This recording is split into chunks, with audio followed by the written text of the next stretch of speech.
نستعين ونستغفر ونعوذ بالله من شرور أنفسنا ومن سيئات أعمالنا من يهد الله فلا مضل له ومن يضلل فلا هادي له وأشهد أن لا إله إلا الله وحده لا شريك له وأشهد أن محمدا عبده ورسوله لا نبي بعده. Amma ba'du.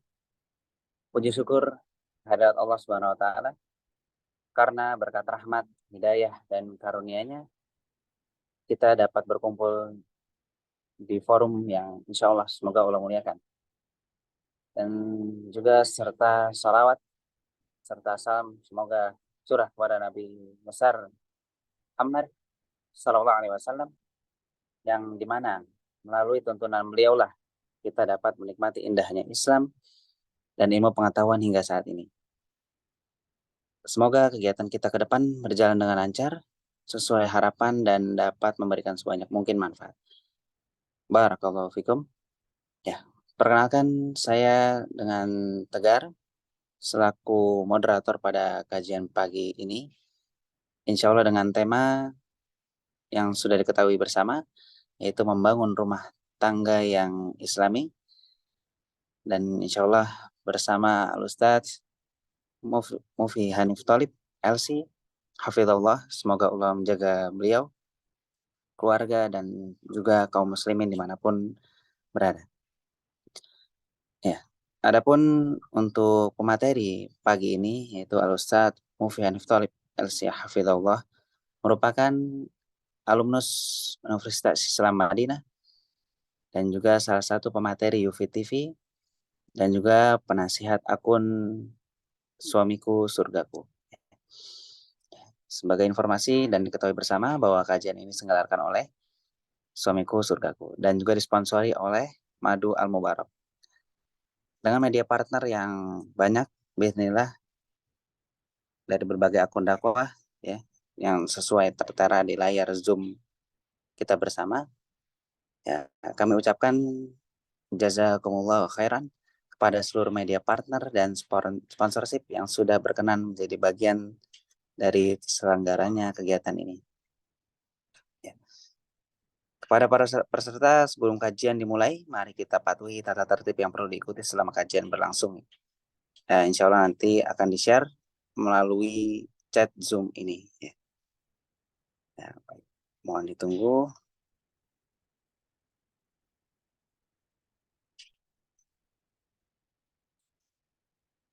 Alhamdulillah. Assalamualaikum warahmatullahi wabarakatuh, Ustaz.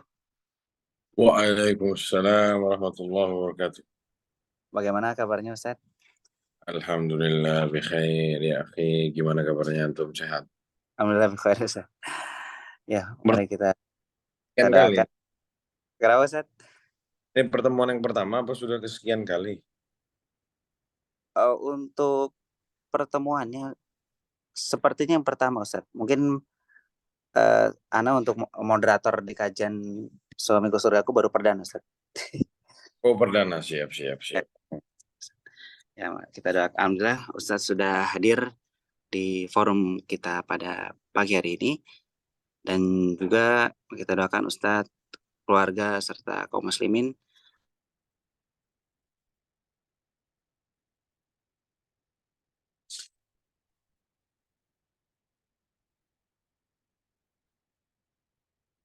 Suara antum mati ya akhi. Suara antum mic-nya ketutup.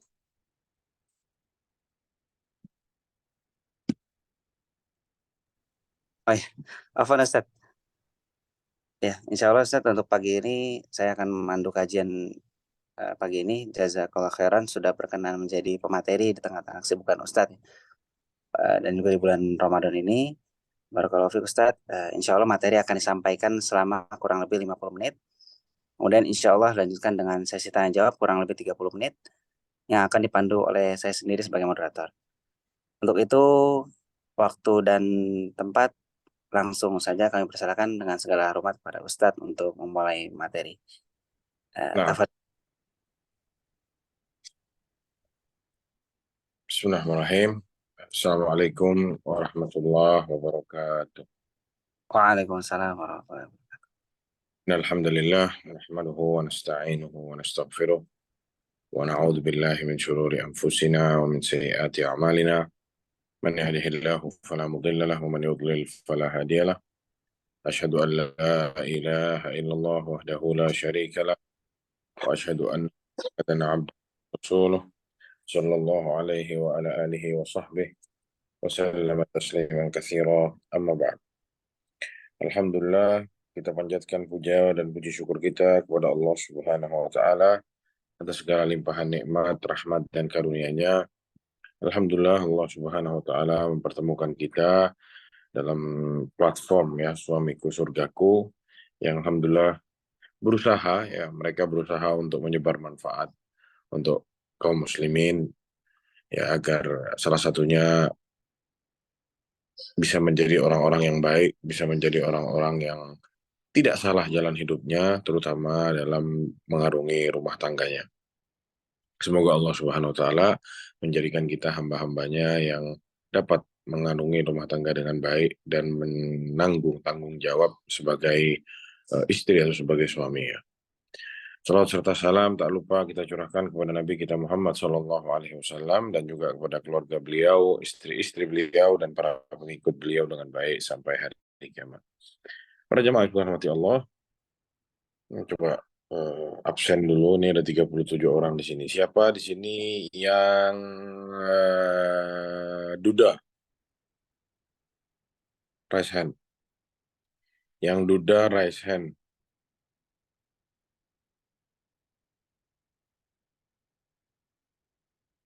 Ada yang duda? Masya Allah, tidak ada duda di sini ya.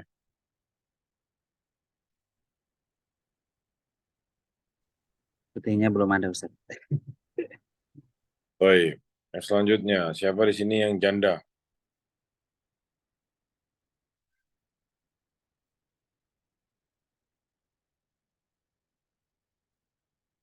Siapa di sini yang janda? Mungkin ada peserta yang status janda, mungkin bisa raise hand atau melalui chat. Tidak mengapa, tidak perlu malu. Justru strategi sharing mungkin. Sudah menikah? 1, 2, 3, 4, 5, 6, 7, 8, 9, 10. Yang sudah menikah, raise hand. Terus. Yang sudah menikah, silakan raise hand. Yang sudah menikah, tunggu. Oke, sudah turunkan tangannya sekarang. Siapa yang jomblo dan jomblowati? Angkat tangan.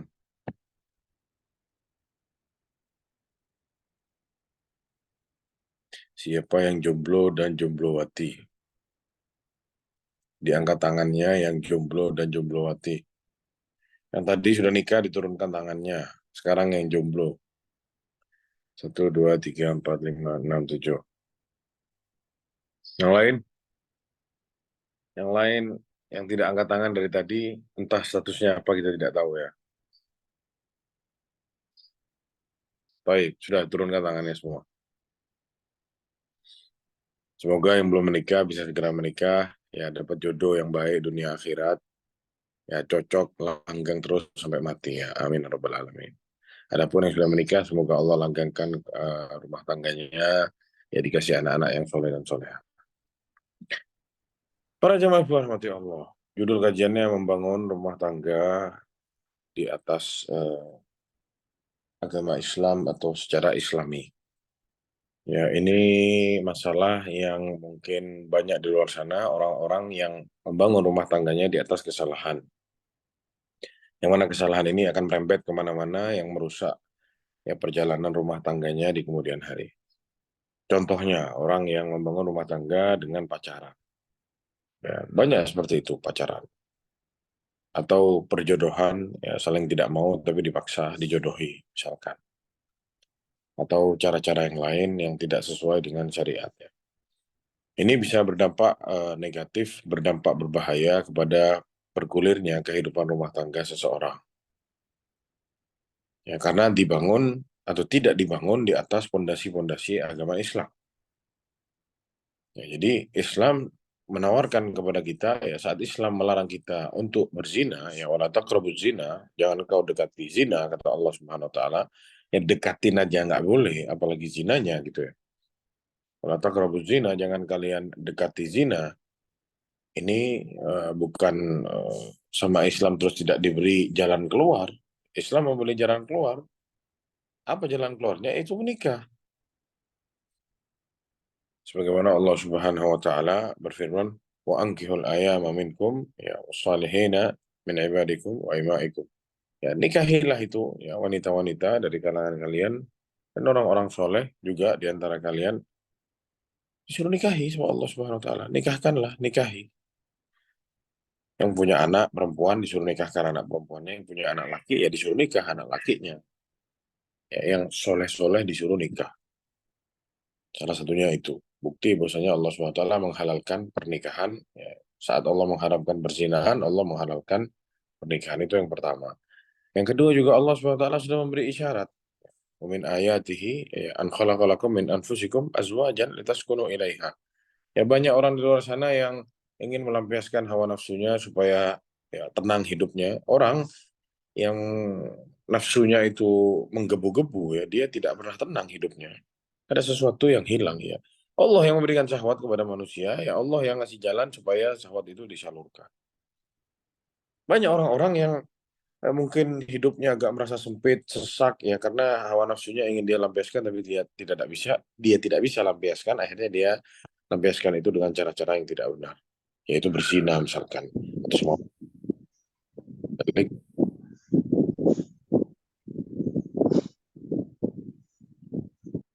Tapi di balik kelegaannya itu ada suatu ya tekanan tersendiri ya, ada suatu perasaan salah, rasa takut ya. Sebagaimana yang kita tahu, bahwasanya tahu-tahu pacarnya bilang, "Mas, saya hamil." Itu adalah kesengsaraan buat dia, bukan kebahagiaan. Lain cerita saat orang sudah nikah, saat dikasih tahu istrinya hamil, dia berbahagia gitu. Ini bukti bahwasanya terdapat banyak masalah-masalah, tekanan-tekanan dalam bermaksiat ya. Salah satunya perzinahan itu.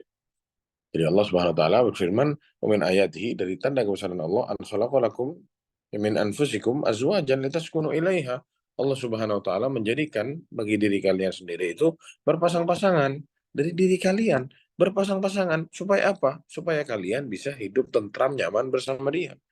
Tidak hidup di dalam tekanan-tekanan, ketakutan-ketakutan ya dalam hidup.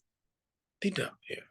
Menikah ya bisa melampiaskan syahwat, bisa berbagi, bisa ya, menenangkan hati ya. Luar biasa para jamaah sekalian. Ya, dan masih banyak ayat-ayat yang lain yang memerintahkan kita ya agar kita ini menikah dan banyak faedah dari menikah dan kita tidak membahas itu sekarang ya.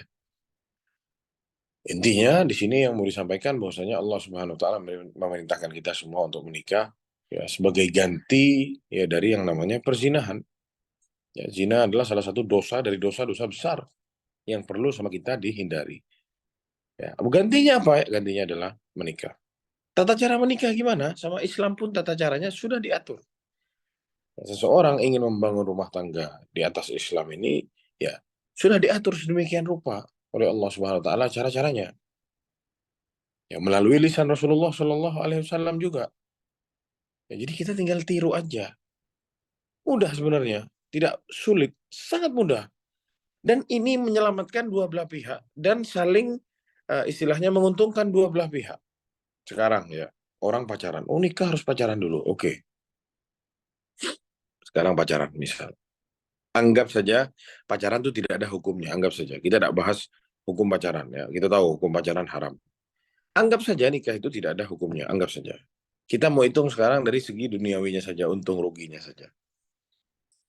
Seseorang yang pacaran, ya, yang jelas, yang sudah pacaran yang sudah terlalu bebas seperti itu, sudah melakukan hal-hal yang sudah ya kelewat batas sudah sampai berzina dan lain sebagainya. Sekarang saya mau tanya, Ana mau tanya, siapa yang untung dan siapa yang rugi? Ya, jelas di sini ada yang untung, ada yang rugi. Atau bisa dibilang rugi dua-duanya. Yang pertama, yang laki-laki, ada yang bilang, oh laki-laki yang untung. Tidak, yang laki-laki tidak untung. Laki-laki itu rugi, namanya rusak yang pertama. Yang kedua dosa yang jelas. Rugi, orang dosa itu merugi ya. Yang perempuan lebih dahsyat lagi ruginya. Sudah auratnya ya sudah tidak terjaga lagi, sudah diumbar sama dia, sudah dirasakan sama laki-laki. Segelnya sudah dilepas. Ya, bahasa kita ini segelnya sudah dilepas. Sudah dipakai sama orang lain. Ya, jadi ibarat kata terus abis itu ditinggal. Kalau yang laki-laki nemu wanita yang lebih bagus, akhirnya ditinggal sama dia. Apalagi terus kalau sampai hamil, siapa yang nanggung anaknya? Islam bilang kalau orang zina, hamil, anaknya itu anak istri, anak si perempuan, bukan anak si laki-laki. Yang laki-laki berlepas diri, tidak bertanggung jawab. Bayangkan, ya ini dari segi untung dan rugi saja sudah mengerikan ya. Alhamdulillah. Jadi para jamaah subhanahu wa ta'ala, ya dan inilah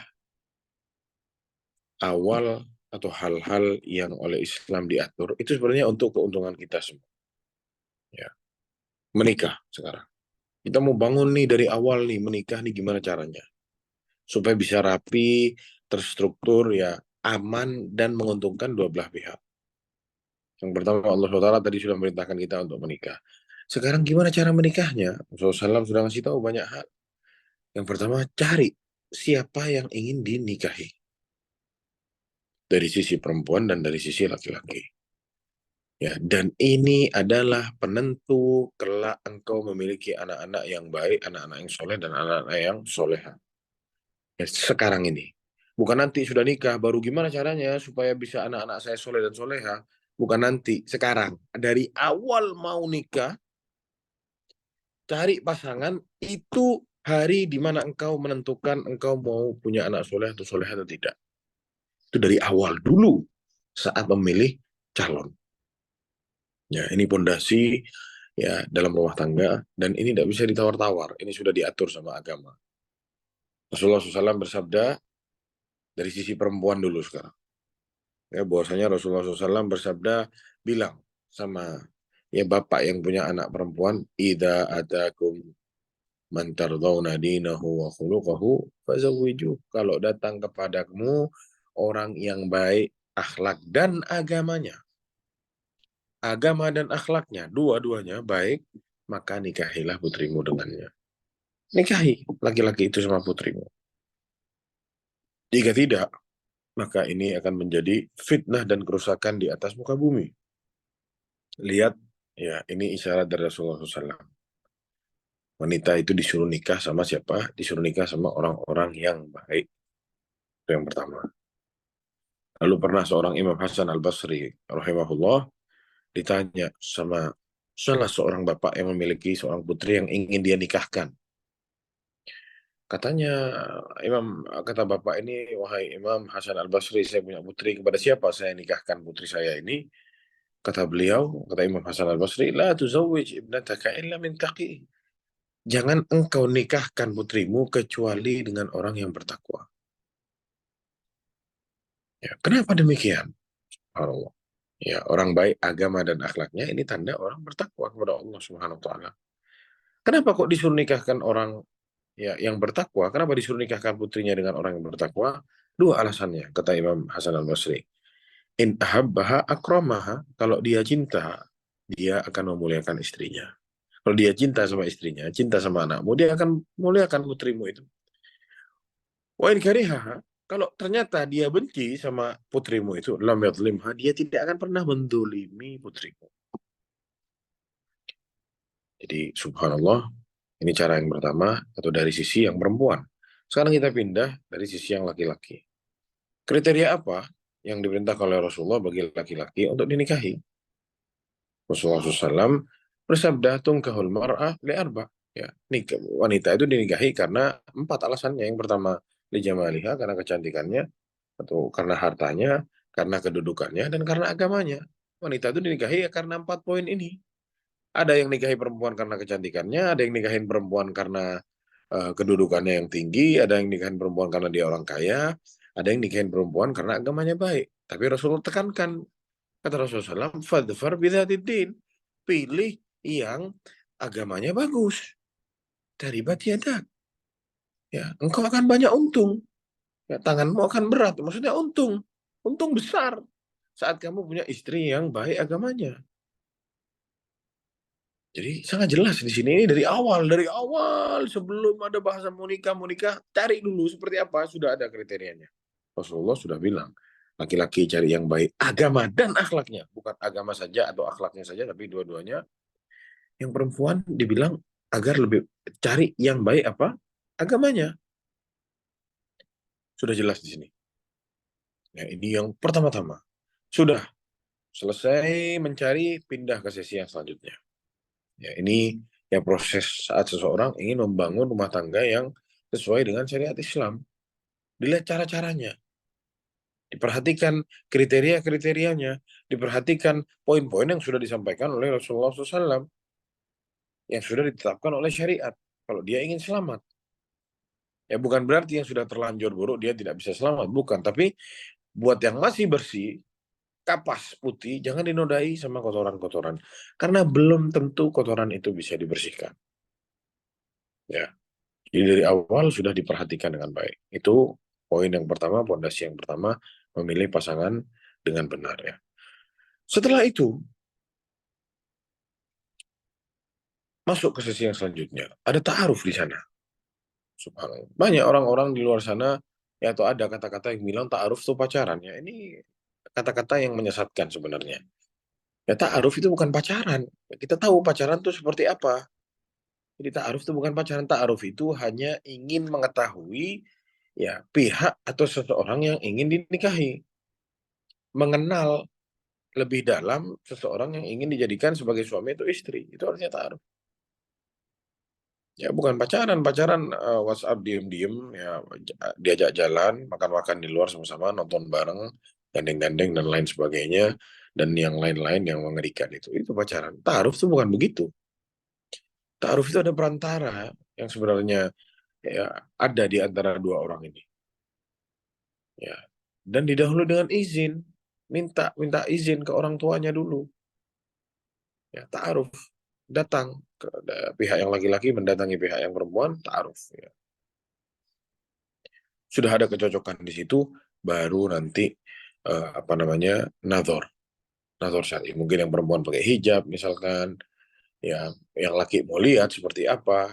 Ya, dan dikatakan oleh para ulama tidak boleh seorang laki-laki melihat perempuan kecuali kemungkinan besar perempuan atau laki-laki tersebut diterima sama pihak yang eh, perempuan. Kalau ada kemungkinan tidak diterima, maka tidak boleh seorang apa namanya seorang wanita membiarkan atau seorang bapak membiarkan anak perempuannya dilihat oleh laki-laki lain. Jika kemungkinan besar si laki-laki itu tidak diterima. Ya, nanti bapaknya biasanya cari info. Ya. Sudah nazar, sudah oke semua. Dan ini nazar diperintahkan juga oleh Rasulullah SAW. Saat seorang sahabat bertemu dengan Rasulullah, ditanya mau kemana, mau nikah, apakah nazar tak ilaiha, kata Rasulullah, maka kamu sudah lihat dia? Ya belum ya Rasulullah. Undur ilaiha, kata Rasulullah. Lihat dia dulu. Lihat dulu, takut tak cocok. Takut gimana-gimana nanti. Ya. Lihat, kata Rasulullah SAW. Dalika ahra ayu dama bainakuma. Karena kalau kalian sudah saling lihat, itu bisa ya semakin membuat hati ini ingin untuk menikah dengannya. Subhanallah. Ya, jadi lengkap sekali Islam ini membimbing kita ya agar kita membangun rumah tangga kita itu di atas jalan yang benar. Sudah selesai, eh, sudah nazar, sudah ta'aruf dengan benar, sudah oke, tinggal ditentukan kapan mau menikah. Setelah itu jalankan walimah pernikahan. Selesai sudah menikah. Ya, itu poin yang pertama, garis besar yang pertama yang perlu diperhatikan oleh seseorang yang ingin membangun rumah tangga. Ya, cara-caranya dari awal jangan sampai salah. Karena ada miss sedikit, itu bisa berdampak buruk di kemudian hari. Bukan pasti berdampak buruk, tapi ada kemungkinan ya miss itu bisa membuat ya masalah di kemudian hari. Sudah selesai proses pernikahan, alhamdulillah. Sekarang kita masuk ke jenjang yang selanjutnya saat seseorang sudah menikah.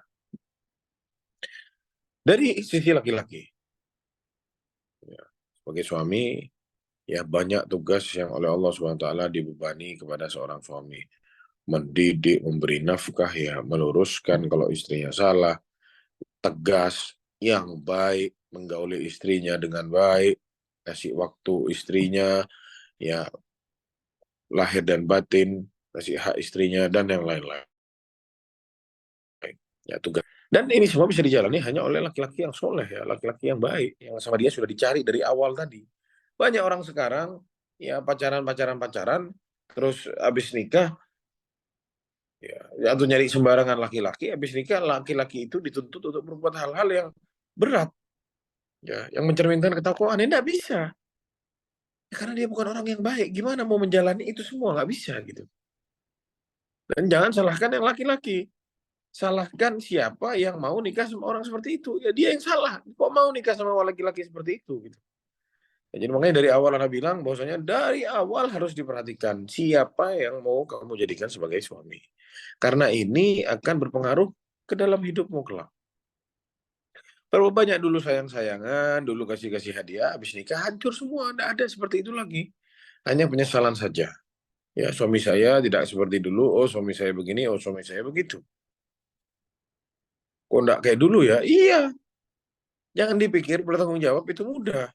Tanggung jawab itu berat. Ya, hanya orang-orang yang baik yang dapat bertanggung jawab. Hanya orang-orang yang baik yang dapat menjalani rumah tangganya dengan baik. Jadi konsekuensinya di sana. Berbahaya. Makanya Anda bilang tadi, pondasi yang pertama itu tadi saat mencari itu yang paling dahsyat, yang paling berefek kemana-mana nanti dalam menjalin atau membangun rumah tangga itu. Ya. Sekarang sudah menikah. Anda bahas dari posisi yang laki. Ingat, para laki-laki itu punya hak-hak yang diwajibkan ya atas istrinya. Sudah Anda sebutkan tadi apa saja. Ya, salah satu yang paling penting adalah membina rumah tangga di atas agama. Ya Allah SWT berfirman, ya ayyuhalladzina amanu ku anfusakum wa ahlikum nara. Wahai orang-orang yang beriman, ya jagalah diri kalian dan keluarga kalian dari api neraka. Lihat, disuruh apa? Jaga.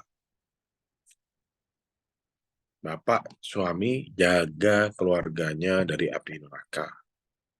Perintah dari Allah SWT. Wahai orang-orang yang beriman, jagalah dirimu dan keluargamu dari api neraka. Ya, ini perintah dari Allah SWT dan ditafsirkan oleh banyak para mufassir bahwasanya hakun 'alal muslimi ay yu'allima ahlahu. Bahwasanya sudah menjadi kewajiban bagi seorang muslim untuk mengajari keluarganya. Ya, seorang suami ajari istrinya, ajari anaknya. Dan juga min qarabatihi disuruh ajarkan keluarga dekatnya. Wa imaihi wa abidihi disuruh budak-budaknya juga diajarkan. Ngajarin apa? Yang pertama mengajarkan apa-apa yang diwajibkan oleh Allah Subhanahu wa taala ya kepada setiap muslim. Mentauhidkan Allah Subhanahu wa taala sebagaimana Luqman Al-Hakim ya. Ngajarin anaknya, ya bunayya la tusyrik billah, wahai anakku jangan kau berbuat syirik kepada Allah. Lihat, sampai diabadikan oleh Allah dalam Al-Qur'an. Seorang bapak yang menasihati keluarganya dikatakan oleh para mufassir bahwasanya Luqman itu anak sama istrinya musyrik menyembah berhala. Dinasihati sama Luqman sampai akhirnya anaknya dan istrinya berlepas diri dari menyembah berhala. Dididik anaknya, ya diajak jadi orang baik, dikasih tahu ini wajib, ini haram, ya dikasih tahu sama dia. Dan tidak mungkin orang laki yang sembarangan, yang tidak baik agama dan akhlaknya bisa melakukan ini untuk keluarganya. Tidak mudah ini.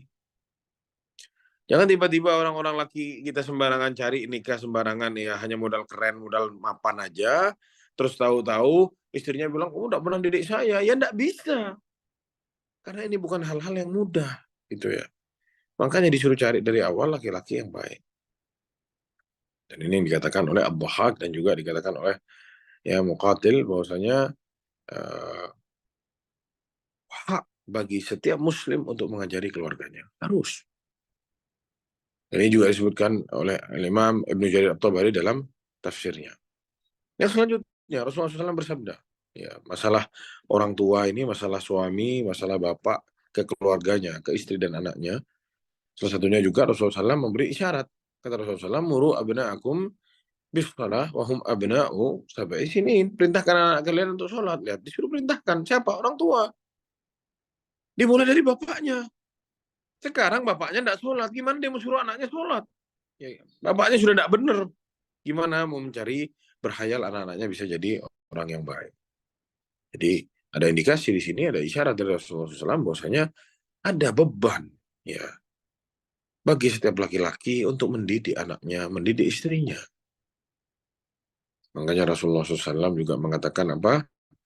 kullukum ra'in wa kullukum mas'ulun an ra'iyatihi. Setiap kalian itu adalah ra'in, memiliki beban tanggung jawab. Dan semua kalian akan kelak dipertanggungjawabkan oleh Allah Subhanahu wa taala. Akan dipertanyakan atas tanggung jawab yang sudah dibebani kepada mereka kelak di akhirat. Ya.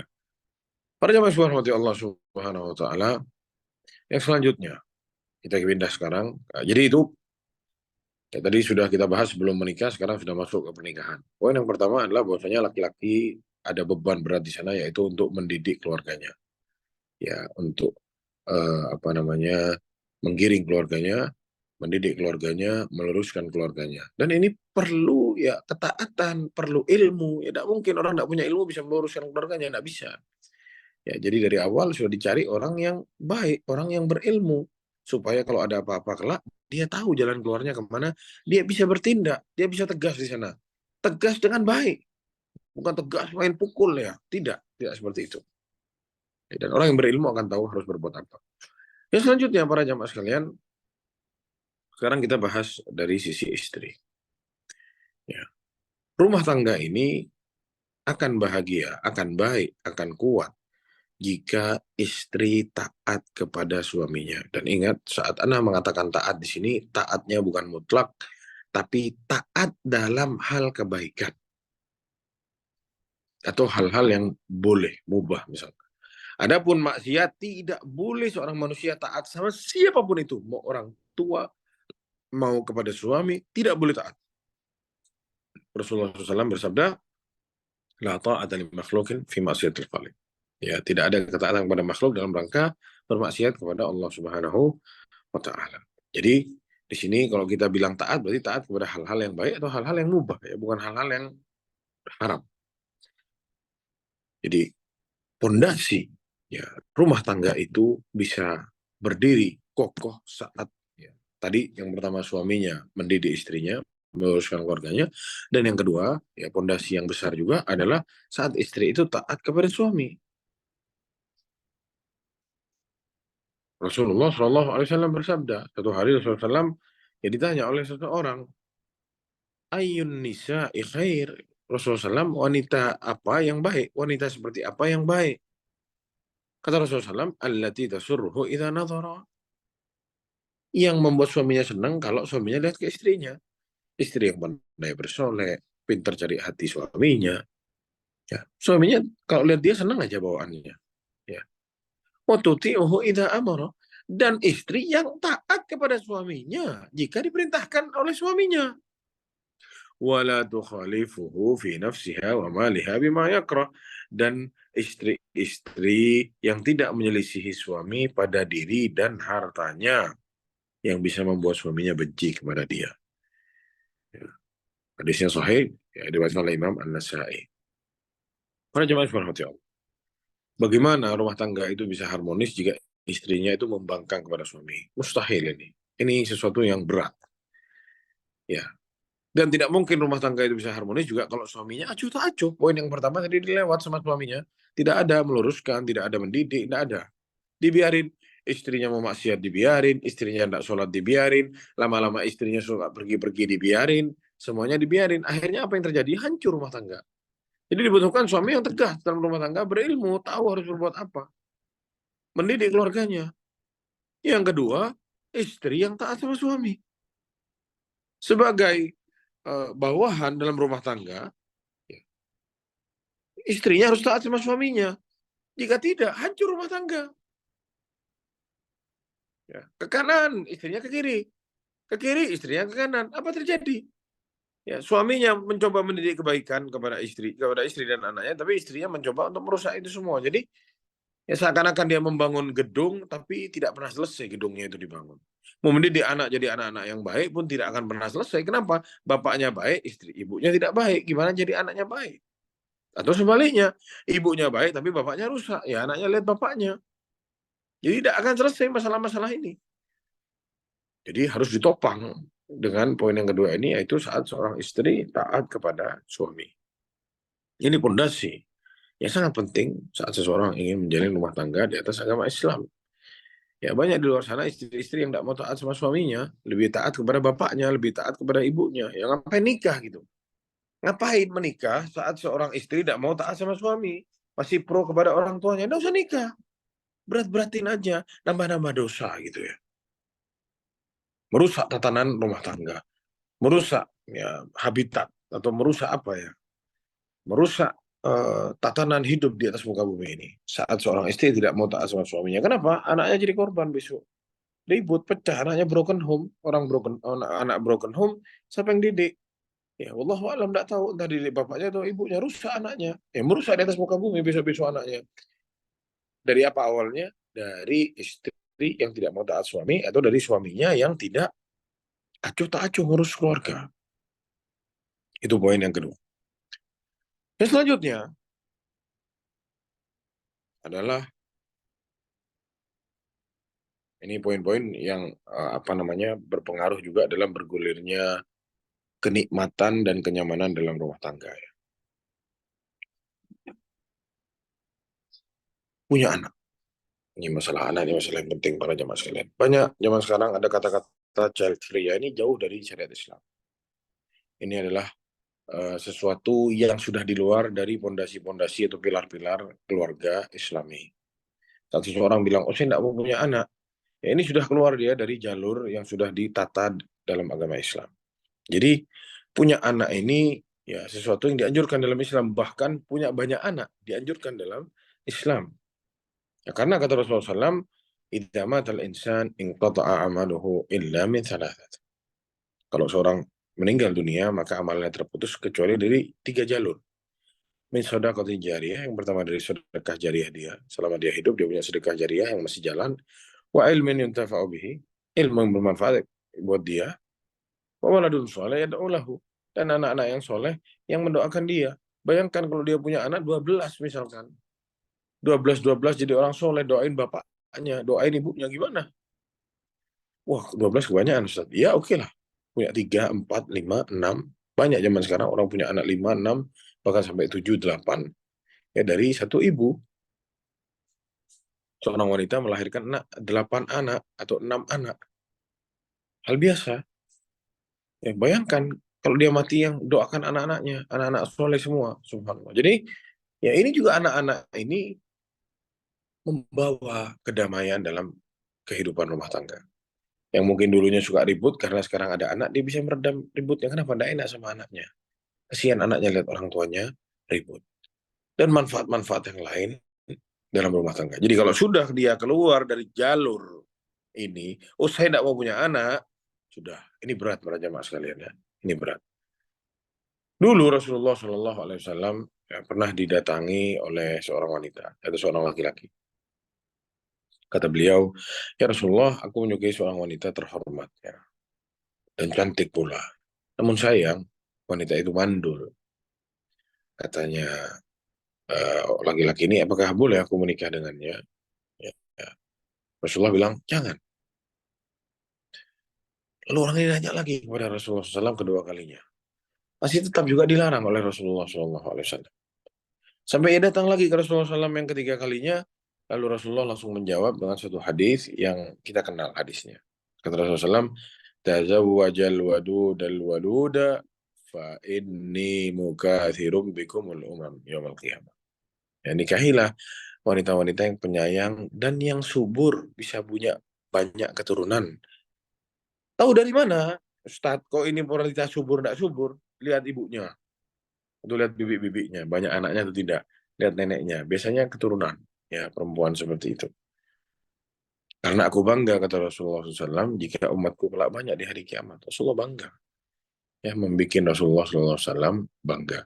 Dan salah satu manfaat orang nikah itu ya mau cari keturunan. Jadi kalau orang nikah tapi tidak mau cari keturunan, dia sudah keluar dari fondasi, dari tujuan orang itu mau nikah. Ya. Dan tidak lengkap hidup seseorang tanpa punya anak. Sudah banyak orang-orang di luar sana berusaha sampai bayi tabung dan lain sebagainya, keluar uang miliaran untuk apa? Supaya punya anak. Ya, karena itulah fitrah manusia. Dia ingin punya seseorang yang akan menggantikan dia kelak setelah dia meninggal dunia. Itu anak-anaknya. Jadi ya kalau yang mau nikah tapi tidak mau punya anak, ya, itu adalah kesalahan. Maka dirubah segera sebelum Anda menikah. Bahwasanya punya anak itu adalah sesuatu yang dianjurkan dalam syariat Islam dan termasuk dari pilar-pilar dan pondasi ya seseorang menikah. Poin yang keempat adalah bagi suami ini ya, atau bagi kedua belah pihak, yaitu ya membangun rumah tangga yang Islami ini salah satunya ya dibangun di atas kesabaran. Ya, orang yang mau membangun rumah tangganya di atas agama Islam, dia harus sabar. Bukti bahwasanya kita diperintahkan untuk sabar itu kejadian di zamannya Umar bin Khattab radhiyallahu anhu. Ya, saat ada seorang wanita yang disumpah sama suaminya, ditanya apakah kamu cinta kepadaku atau tidak, ya katanya istrinya tidak, saya tidak cinta. Sampai akhirnya dipanggillah istri ini oleh Umar bin Khattab radhiyallahu anhu, ya ditegur. Kenapa kamu tidak bilang cinta aja sama dia? Bilang aja cinta sama dia. Bohong-bohong masalah begini itu hal biasa, kata Umar bin Khattab, tidak masalah. Untuk apa? Menjalin rumah tangga. Ya tidak cinta, bilang aja cinta. Jadi sudah sabar maksudnya. Ya sudah tidak cinta, tidak sudah jalani. Karena rumah tangga itu bukan dibangun di atas cinta, memang kata Umar bin Khattab. Qallal buyut tubna alal mahabbah. Kata Umar bin Khattab, sedikit rumah tangga itu dibangun di atas cinta, tapi dibangun di atas apa? Di atas ihsan, di atas Islam, di atas kebaikan, di atas agama Islam. Saat dia memiliki Tuhan yang sama suaminya, punya Allah Subhanahu wa taala, dia saat berbuat ke suaminya sama Allah akan dibalas kebaikan, suaminya berbuat baik istrinya sama Allah dibalas kebaikan. Dari situ lama-lama akan timbul rasa cinta. Bukan tahu-tahu muncul cinta, tahu-tahu baru buat nikah sudah cinta, bukan. Ada kebaikan-kebaikan dulu yang kelak besok ya membuahkan rasa cinta dan kasih sayang dalam hati antara suami dan istri. Makanya disuruh sabar. Tidak cinta, ya udah bilang aja cinta aja udah. Kan bohong. Ini udah tidak masalah. Masalah-masalah begini dalam rumah tangga itu bohong tidak masalah. Untuk mempertahankan ya rumah tangga perlu kesabaran. Dan ini menyeret kita ke poin yang selanjutnya, yaitu tidak mudah-mudahan untuk meminta cerai. Ya banyak zaman sekarang anak-anak muda ingin buru-buru nikah, tapi kalau sudah nikah ingin buru-buru cerai, dikit-dikit cerai, sedikit-dikit cerai. Bahkan sudah puluhan kali mungkin istrinya dicerai, sudah tidak halal buat dia, tapi masih tinggal serumah. Oh saya marah Ustadz, saya tidak sadar. Bohong, tidak sadar. Tidak mungkin puluhan kali ngomong cerai, puluhan kali tidak sadar. Cukup 3 kali dia sebutkan cerai, sudah selesai. Tidak halal istrinya buat dia. Ya lihat dampaknya ya, kerusakan ya di atas muka bumi saat seseorang tidak sabar menjalani rumah tangga dan mudah-mudahan meminta cerai. Ini masalah besar yang kita diuji oleh Allah dengan masalah ini. Ya, betapa banyak kasus yang datang kepada anak yang minta tolong untuk diluruskan. Ya, masalah-masalah seperti ini. Ya, suaminya dikit-dikit ngomong cerai, suaminya dikit-dikit ngomong cerai, dikit-dikit ngomong cerai. Sudah puluhan kali bilang cerai, tapi istrinya masih digauli, istrinya masih tidak diantarkan ke rumah orang tuanya, padahal sudah tidak halal sama dia. Lihat, zina jatuhnya. Kenapa? Mudah-mudahan sama kata cerai. Akhirnya apa? Menyesal. Masih cinta tapi sudah tidak bisa bersama gitu. Jadi ini sesuatu yang sangat penting yang perlu diperhatikan. Selain sabar, ya poin yang kelima juga yang harus diperhatikan adalah jangan bermudah-mudahan minta cerai. Dan juga para wanita, jangan bermudah-mudahan minta cerai sama suaminya. Ya Rasulullah sudah mengancam para wanita, ya ayyum ra'atin sa'alat zawjaha talaqan fi ghairi ma ba'sin, ya wanita manapun yang minta kepada suaminya untuk dicerai tanpa ada alasan yang jelas, faharamun alaiha raihatul jannah, haram baginya bau surga. Dan juga Syekhul Islam Ibnu Taimiyah mengatakan bahwasanya wadawamu aqwa minal ibtida, ya, dan meneruskan itu lebih kuat daripada memulai. Maksudnya apa? Sudah terusin rumah tanggamu, sabar. Kurang lebih antara suami istri ya ini kurang lebih ini ya perlu kita perhatikan dalam rumah tangga kita. Jadi itu para jemaah sekalian poin-poin yang bisa Anda sampaikan agar kita dapat menjalani rumah tangga kita dengan bahagia di atas agama Islam. Ya dikembalikan apa-apanya semua ke dalam agama Islam. Ya dimulai dari mencari sampai menjalin masuk ke dalam rumah tangga itu. Semoga yang singkat ini bisa bermanfaat buat teman-teman. Anda serahkan juga kepada moderator. Tafadhol.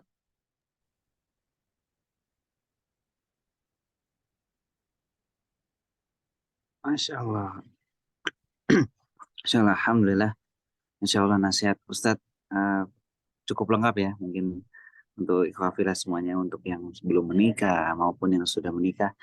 Masya Allah, mungkin jazakallah khairan Ustadz telah menyampaikan banyak ilmu dan faedah yang bermanfaat untuk kita semua tentang tema kita, yaitu membangun rumah tangga yang islami.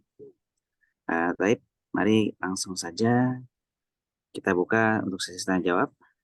Dan untuk peserta yang ingin bertanya, dipersilakan untuk raise hand dan bisa langsung on mic ya. Atau bisa juga disampaikan di kolom chat pertanyaan. Afwan.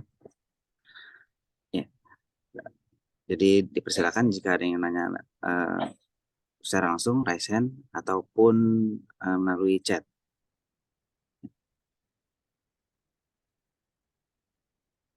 Baik, izin Ana bacakan pertanyaan Ustaz. Di sini dari Fulana di chat Zoom. Assalamualaikum Ustaz. Apakah wali apakah wali yang jarang sholat sah pernikahannya? Apa Ustaz?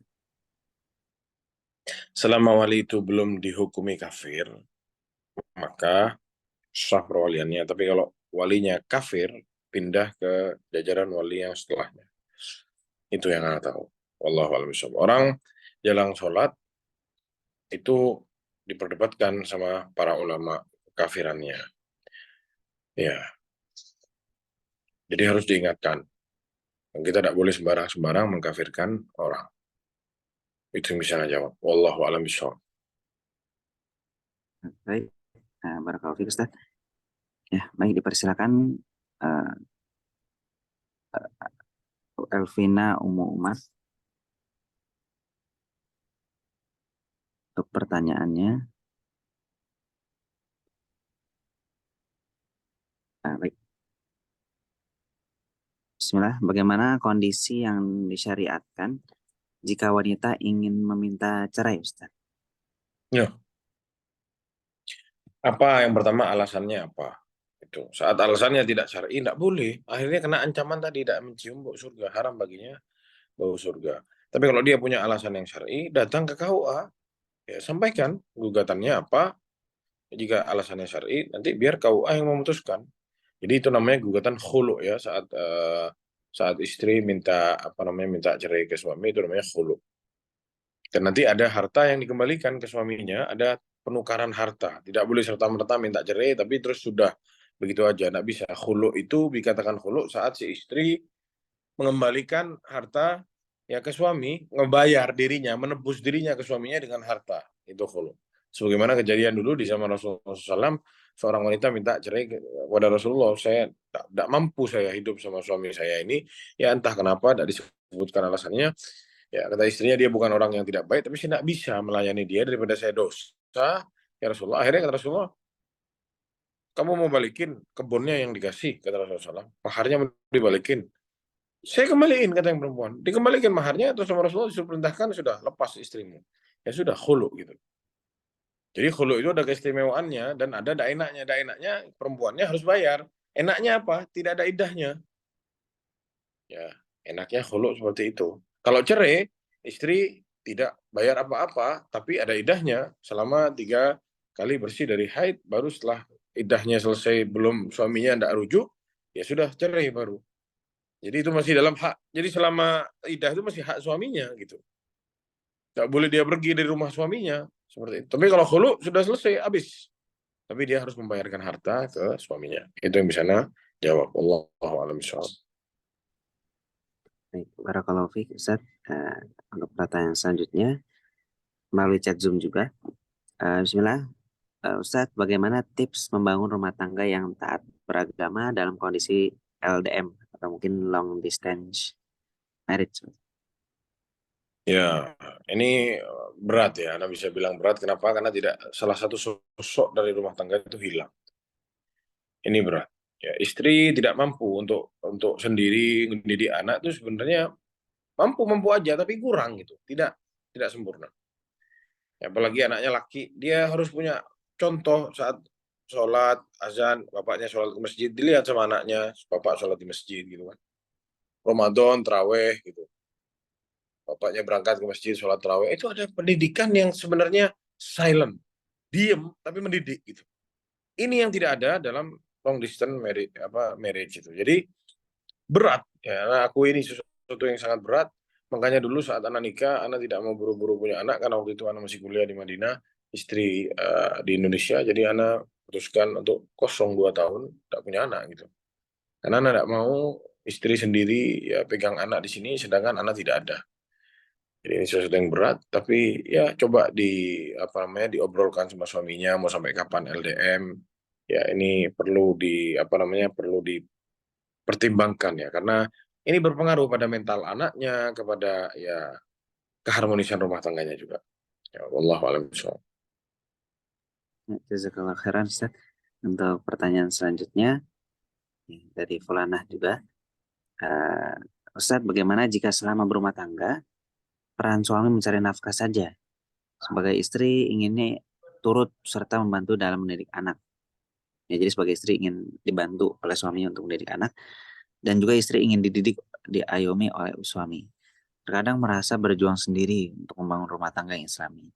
Mohon nasihatnya, Ustadz. Ya nasihat anak, ya ingatkan suaminya, kelak di akhirat istrinya akan menuntut nanti. Sebagaimana ada satu riwayat yang menceritakan bahwasanya kelak di akhirat ada istri yang nuntut di hadapan Allah Subhanahu wa taala. Ya Allah, dia itu jadi suami tapi kerjaannya cuma ngasih makan saja. Ya, dituntut sama istrinya di hadapan Allah kelak di hari kiamat. Ya, dia cuma datang setiap hari bawa roti dari pasar ke rumah. Ya, jadi mesin ATM saja.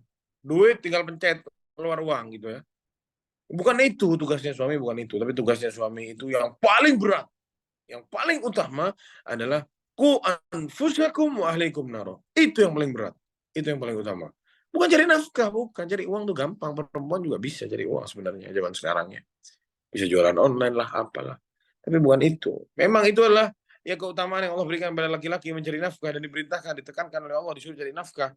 Ya, tapi bukan itu yang nomor satu. Ada yang nomor satu sama dia diloncat. Ya, hati-hati besok istrinya menjadi musuhnya di hari kiamat dan dituntut dia di hadapan Allah Subhanahu wa taala. Dan buat yang bertanya, ingatkan terus suaminya ya dan doakan suaminya semoga dapat hidayah dan suaminya kembali untuk bisa membimbing rumah tangganya. Itu bisa Anda jawab, wallahu a'lam bishawab. Jazakallah khairan, Ustadz. Semoga menjawab untuk bagi penanya. Nah, pertanyaan selanjutnya, Assalamualaikum warahmatullahi wabarakatuh. Bismillah, semoga Allah senantiasa menjaga Ustadz dan keluarga. Izin bertanya Ustadz, bagaimana jika suami jarang memuji istri, padahal istrinya senang dipuji? Sudah dikomunikasikan ke suami, tapi kata suami dia susah memuji dan berkata-kata romantis. Ya, Apakah permintaan istri itu berlebihan, atau apakah istri seharusnya menerima apa adanya jika suami seperti itu? Jazakallah khairan. ya suka dipuji itu adalah akhlak yang kurang baik gitu ya. Orang yang suka dipuji itu ya apa? Gimana? Kok orang suka dipuji? Ya ada berbau-bau riak dan sumahnya gitu ya, suka dipuji. Ya, jadi apa namanya itu akhlak yang mungkin kurang baik. Apalagi dia sampai minta-minta dipuji itu sesuatu yang kurang baik. Tapi dalam satu sisi, ya jadi di sisi sini istrinya jangan suka minta-minta dipuji, ya tidak pantas juga, kurang kurang etis juga. Di sisi lain ya suaminya jangan terlalu kaku juga. Ya, jadi ada balance di sini. Jadi kalau perlu dipuji, puji. Apalagi dia tahu istrinya suka, sekali-sekali tidak masalah.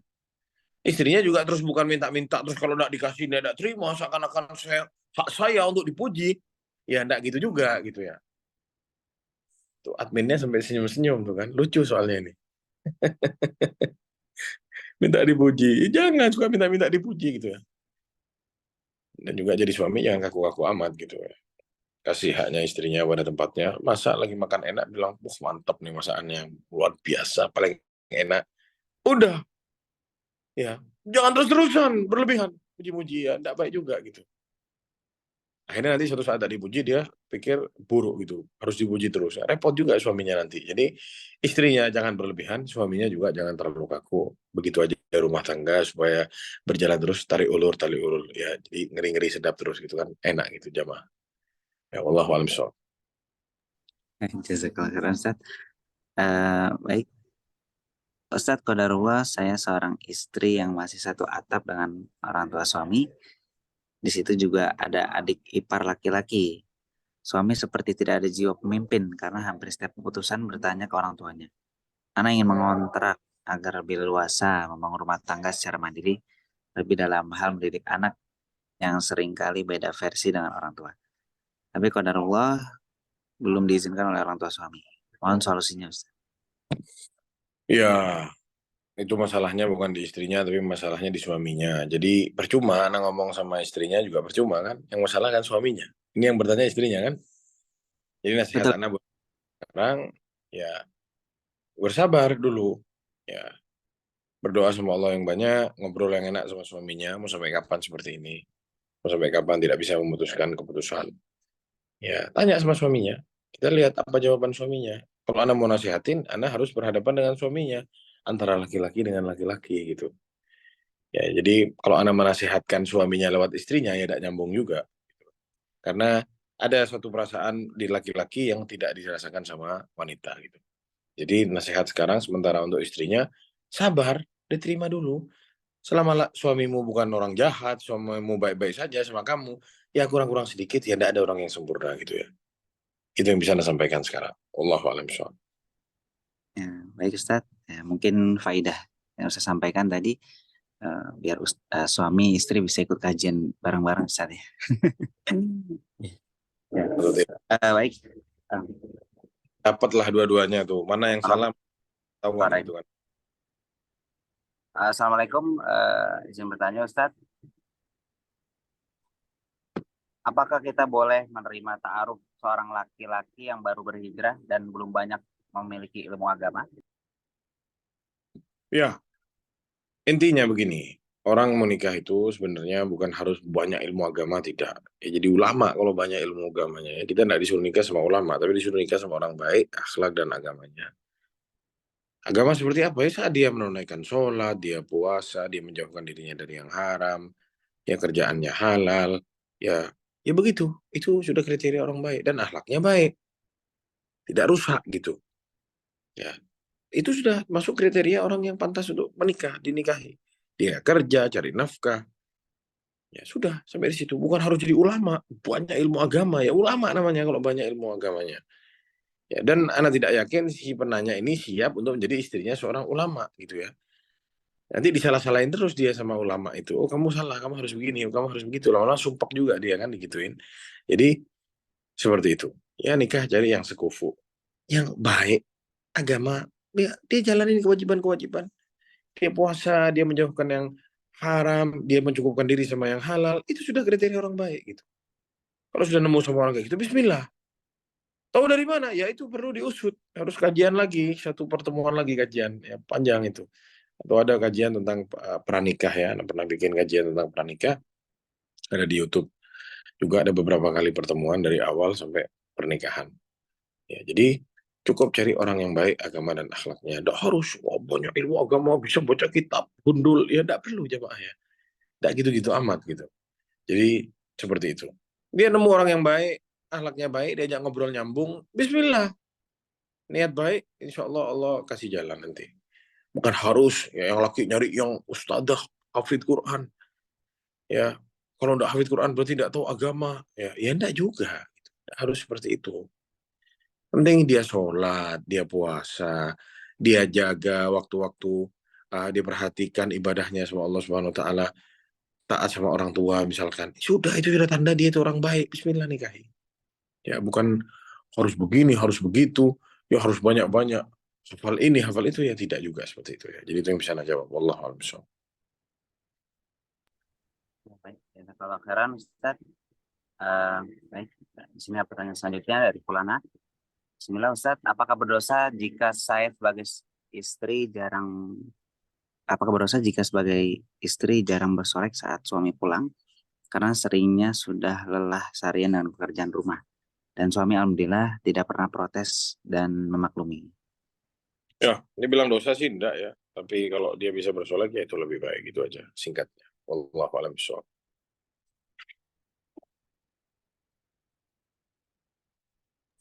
Baik, baik. Baik, Ustaz. Assalamualaikum Ustaz, izin bertanya. Titipan pertanyaan teman, apakah ada kewajiban suami untuk membantu mertua jika mereka posisinya berjualan dan berharap dibantu menantu? Karena suami sering di kamar dan mertua sering mengatakan suami tidur. Padahal suami di kamar ada kerja dan istri merasa ingin pisah karena ucapan orang tuanya sendiri.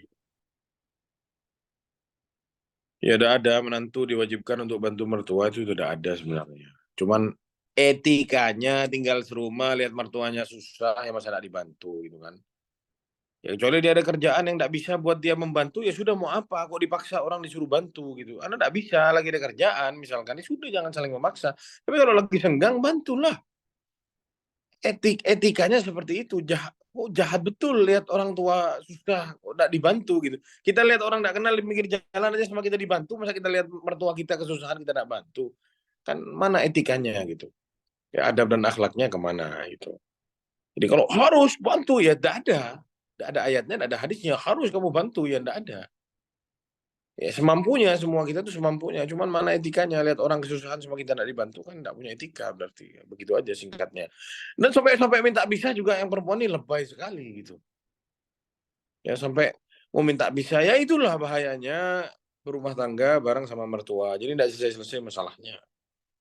Ya anaknya disulut-sulut, istrinya dirusak sama omongan orang tua. Akhirnya suaminya tidak dihargai karena siapa? Karena orang tua. Itulah bahayanya. Jadi hal-hal percikan-percikan seperti ini bisa terjadi saat ya orang nikah tidak punya ilmu, tidak sabar, ya kewajiban salah satu hilang, ya istri tidak taat sama suami, ya ini yang terjadi. Ya dikit-dikit minta cerai, dikit-dikit hancur. Ya Allah a'lam bishawab. Baik. Untuk pertanyaan selanjutnya, Bismillah. Semoga Ustadz dan keluarga sehat, diberi banyak kenikmatan dari Allah. Amin ya rabbal alamin. Afwan, Ana izin bertanya lewat Ustadz karena sambil bekerja. Apa yang harus suami lakukan Ustadz jika setelah menikah, Ana mendengar bahwa istri dulu pernah berzina dengan mantan pacarnya? Ana jadi sering terbayang-bayang dan sakit hati mengingat cerita itu. Namun istri sejak menikah dengan Ana, alhamdulillah sudah hijrah. Tapi Ana masih terbayang Ustadz. Afwan. Dan apa Ya, yang harus dilakukan, mohon arahannya Ustadz. Jazakallahu khairan Ustadz, barakallahu. ya sekarang semua pilihannya dari tangan suaminya. Suaminya merasa risih sama istrinya, silahkan mau diceraikan, silahkan. Tapi ya tidak ada gunanya, itu semua masa lalu gitu ya. Itu semuanya masa lalu dan kau jangan ikuti bisikan-bisikan setan yang ingin menghancurkan rumah tanggamu. Kalau sudah istrinya baik ya sudah gitu, masa lalu ya biarkan berlalu. Atau mungkin kamu punya maksiat dulu, pernah buat maksiat, ya sudah istrinya tidak tahu, ya sudah tidak perlu tahu. Makanya hal-hal seperti ini sebenarnya itu tidak perlu diceritakan supaya tidak menjadi atau menjadi masalah-masalah seperti ini. Ya sudah, yang sudah dulu dikubur, kita buka lembaran yang baru, kita berusaha jadi orang baik sama-sama. Mestinya seperti itu. Tapi kalau suaminya tidak bisa, suaminya terbayang-bayang, ada rasa cemburu dan kecewa dan lain sebagainya, ya sudah mau dicerai istrinya silahkan. Tapi Anda tidak yakin tuh suaminya mau menceraikan istrinya gara-gara itu. Jadi minta doa doa sama Allah SWT supaya diberi kelapangan hati, semula kelapangan jiwa, bisa menerima ini semua. Itu yang bisa Anda sampaikan. Wallahu a'lam bishawab. Jazakallahu khairan Ustadz. Eh, Untuk pertanyaan selanjutnya, eh, pertanyaan dari sejumlah pertanyaan. Maaf. Apakah menolak Ikhwan karena sifatnya cuek itu boleh? Padahal si Ikhwan sudah baik agama dan akhlaknya. Hanya Duh, saja sifatnya cuek dan misalkan kita melakukan kesalahan, nanti tidak akan ditegur sampai si istrinya sadar sendiri. ya. Tahu dari mana itu? Emang udah kenalan? Kok bisa Nah, sampai iya, tahu? kayaknya duga atau mungkin. Anak curiga. Iya. Mungkin laki-laki itu cuek saat belum nikah, tapi sudah nikah nanti dia care gitu kan. Oh dia nggak tahu. Masih di luar, masih tebak-nebak. Nggak tahu kalau ada udang di balik batu, Anda tidak tahu. Allahu a'lam bishawab. Kalau ada main di balik ini, Anda nggak tahu. Kok bisa dia kenal benar sama calonnya ini kan? Ya, tahu dari siapa? Cuek. Iya sekarang dia cuek. Mungkin dia ngerasa bukan mahram saya. Ngapain saya care biarin. Bukan urusan saya. Tapi saya sudah menikah, sudah ijab kabul, sudah jadi tanggung jawab saya. Belum tentu dia cuek. Kayak gitu kan. Logikanya seperti itu mestinya. Itu yang bisa Anda jawab. Wallahu a'lam bishawab. Baik. Jazakallah khairan Ustaz.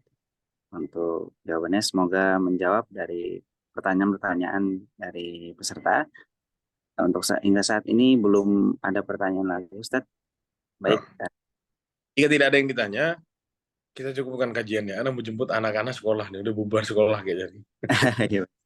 Alhamdulillah, insya Allah tidak terasa sudah 1 jam lebih telah berlangsung. Alhamdulillah, kajian hari ini bersama Ustadz Mufi Hanif Talib Al-Sihafidullah.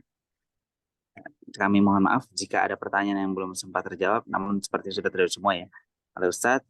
Sebab terbatasnya waktu kita, insya Allah tidak mengulangi pemahaman kita akan ilmu yang disampaikan oleh Ustadz. Maka itu dengan berakhirnya sesi tanya jawab kali ini, artinya kita telah memasuki penghujung acara.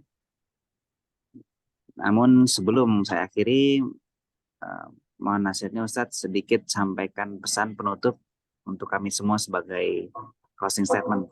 Tafadhol. Dan poin yang terakhir, tadi kita bahas ada 5 poin kira-kira. Terus masuk fondasi yang 5 poin. Nah, sebenarnya ada 6, karena memang taruh yang ke-6 ini di posisi yang terakhir ini. Orang yang mau punya rumah tangga yang Islami, dia harus belajar ilmu agama Islam. Ini tidak bisa ditawar. Karena kalau dia tidak tahu ilmu agama Islam, gimana dia membangun rumah tangganya di atas agama Islamnya mustahil. Jadi ini kuncinya yang terakhir Anda sebutkan, ini barang yang pasti tidak bisa ditawar-tawar. Harus belajar agama Islam. Jadi semua poin dari awal sampai akhir itu bisa dia jalani saat dia sudah pegang poin yang terakhir ini. Saat dia mempelajari ilmu agama, dia akan tahu ini semua. Ini saya harus lakukan, ini saya harus kerjakan. Ya kenapa? Ini diperintahkan sama agama. Ini Islam yang Jadi poin yang terakhir ini adalah menuntut ilmu agama Islam antara istri dan suami sama-sama harus punya ilmunya. Karena kalau tidak punya ilmunya maka dia akan tersesat. Dan kalau sudah tersesat ya berat mengarungi rumah tangga ini. Carut-marut rumah tangganya, berantakan semua. Ya timbullah pertanyaan-pertanyaan aneh kayak tadi ya. Apa namanya, mau minta cerai gara-gara tidak mau bantu mertua lah, apalah dan lain sebagainya. Ya, kalau dia belajar ilmunya, insya Allah ini semua tidak akan terjadi. Hadza wallahu alam. Ya, tutup juga dengan satu hadis. Bahwasanya Rasulullah SAW mengatakan thalabul ilm fardhatun ala kulli muslim, menuntut ilmu itu adalah kewajiban bagi setiap muslim dan juga muslimah. Baik kita tidak menuntut ilmu ya karena sebenarnya sudah ada ilmunya dan ilmu ini yang akan mengantarkan kita ke surga. Maksudnya gimana ya? Kita akan semua Allah dipermudah lewat ilmu-ilmu ini. Ada masalah apa ya ini jangan keluarnya, ada ilmunya semua. Tinggal kita mau tidak. Hadza sallallahu alaihi Muhammad wa ala alihi wasallam. Assalamualaikum warahmatullahi wabarakatuh. Waalaikumsalam warahmatullahi wabarakatuh. Masya Allah. Jazakallah khairan Ustadz. Barakallahu fiik. Sebuah pesan yang amat berarti insya Allah bagi kita semua. Kami segenap tim mengucapkan jazakallah khairan Ustadz atas waktu dan banyaknya ilmu yang disampaikan selama kajian tadi. Semoga Allah mudahkan kita untuk mengamalkannya.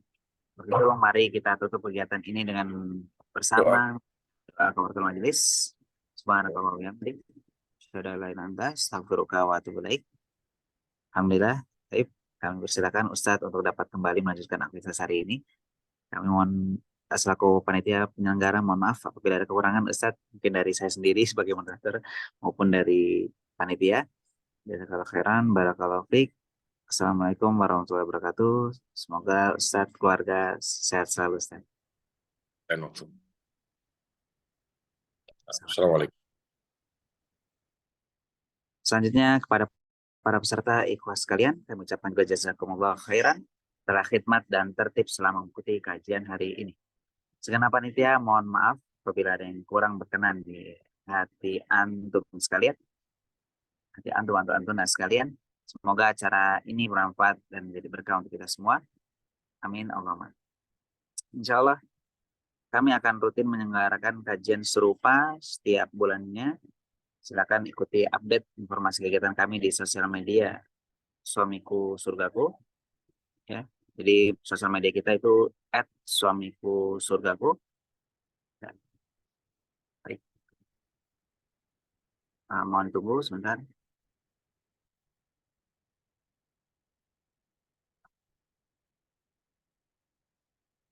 Untuk informasi terkait selanjutnya ya, jadi bisa melihat media sosial kami. Sekali lagi kami ucapkan jazakumullah khairan, barakallahu fikum. Saya moderator pamit undur diri. Selamat beraktivitas kembali, Bapak Ibu sekalian. Wassalamualaikum warahmatullahi wabarakatuh.